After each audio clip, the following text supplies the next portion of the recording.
नमस्कार, SBT news में आपका स्वागत है। पेश है 15 सितंबर रविवार सुबह 6:15 बजे राजस्थान की बड़ी खबरें। राजस्थान के सीएम भजनलाल शर्मा ने कहा है कि जापानी कंपनी 5 साल में राजस्थान के 15,000 युवाओं को जापान में रोजगार देगी। यही उनकी ट्रेनिंग होगी और यही उनकी भाषा में सीखने का काम किया जाएगा। यह तो केवल एक कंपनी ने वादा किया है, और भी कई कंपनियां रोजगार देगी। सीएम ने कहा कि हम अन्य देशों में गए हैं तो वहां की भाषाएं अलग हैं और कई बातें समझ में नहीं आना एक दिक्कत है। हम राजस्थान में सभी विदेशी भाषाएं सिखाने का कॉलेज खोलेंगे। सीएम ने कहा कि मुझे लगता है कि राजस्थान की जनता का मन और भाव ईश्वर से जुड़ गया है। हर बार अकाल पड़ता था, इस बार राजस्थान में बारिश हुई है। आप देख सकते हैं बांध फुल हो गए हैं। केंद्रीय गृह मंत्री अमित शाह ने कहा है कि सरकार किसानों को उनकी फसल का उचित दाम दिलाने के लिए निर्यात बढ़ा रही है। शाह ने शनिवार को सोशल मीडिया प्लेटफॉर्म एक्स पर एक पोस्ट में लिखा कि किसान हित सर्वोपरि रखते हुए मोदी सरकार ने 3 महत्वपूर्ण निर्णय लिए हैं। पहला, ब्याज पर न्यूनतम निर्यात मूल्य हटाना और निर्यात शुल्क को 40% से 20% करना। दूसरा, सरकार ने बासमती चावल पर भी निर्यात मूल्य समाप्त करने का निर्णय लिया है। और तीसरा, सरकार ने कच्चे पाम, सोया और सूरजमुखी तेलों के आयात में ड्यूटी को 12.5% से 32.5% बढ़ाने और इसमें रिफाइंड तेलों पर ड्यूटी को 13.75% से 35.75% करने का निर्णय लिया है। दिल्ली में लोक कल्याण मार्ग पर स्थित प्रधानमंत्री आवास में एक गाय ने बछिया को जन्म दिया। पीएम मोदी ने शनिवार एक्स पर इसकी जानकारी दी। उन्होंने कैप्शन में लिखा कि हमारे शास्त्र में कहा गया है कि गांव सर्व सुखदा प्रदा।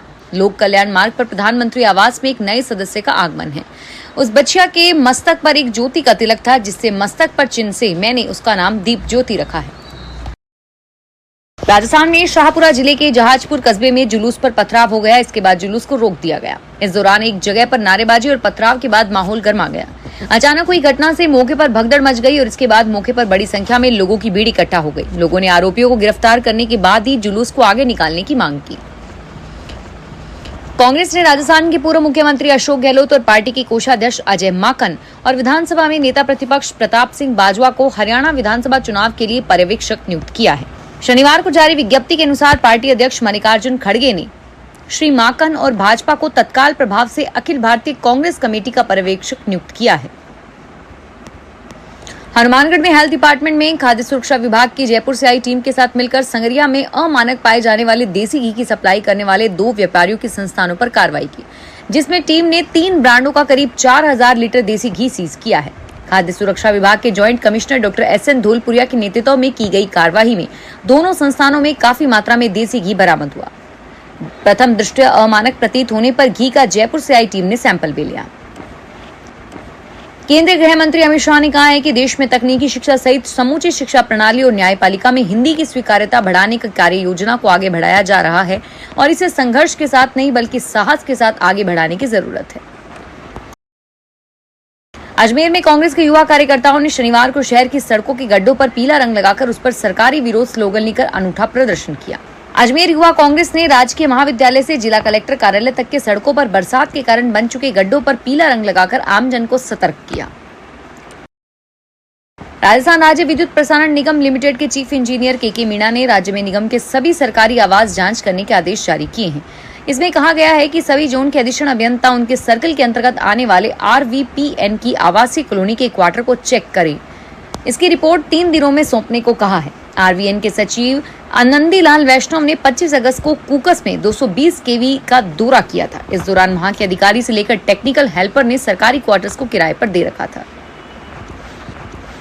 जोधपुर हाईकोर्ट में रिटायर्ड सरकारी कर्मचारियों की ओर से सालाना इंक्रीमेंट में बढ़ोतरी के लिए दायर की गई याचिका में साइन फर्जी होने की आशंका है। कोर्ट ने मामले में फर्जी साइन से दायर याचिका होने की आशंका व्यक्त करते हुए मामला दर्ज कराने का आदेश दिया।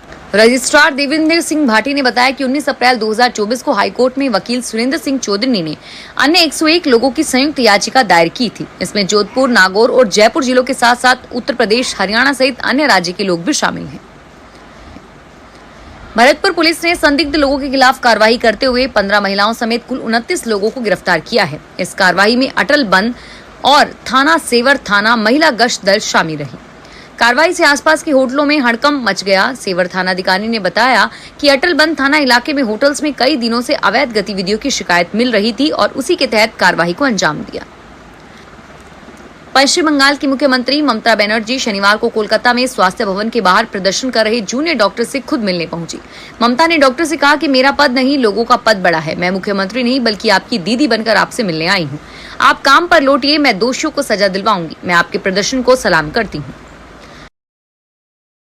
अगर आप हवाई सफर से किसी तीर्थ पर जाना चाहते हैं या अन्य पर्यटन स्थलों के लिए भ्रमण पर निकलना चाहते हैं तो यही समय है। इन दिनों हवाई किराए की दरों में एयरलाइंस ने कमी की हुई है।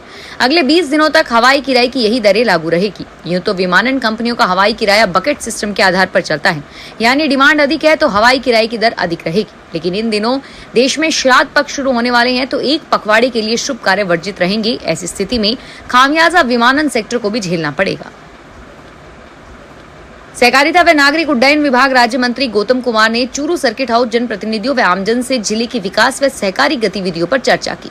प्रधानमंत्री नरेंद्र मोदी ने सहकारिता के महत्व को समझाते हुए 2021 में सहकारिता को अलग विभाग बनाया है और कृषक समृद्धि की सोच के साथ उन्नयन के नियमित प्रयास किए हैं और इसी के साथ प्रत्येक वंचित तक सरकार की जन कल्याणकारी योजनाओं का समुचित लाभ पहुंचाया जाए, ऐसा उनकी सोच है।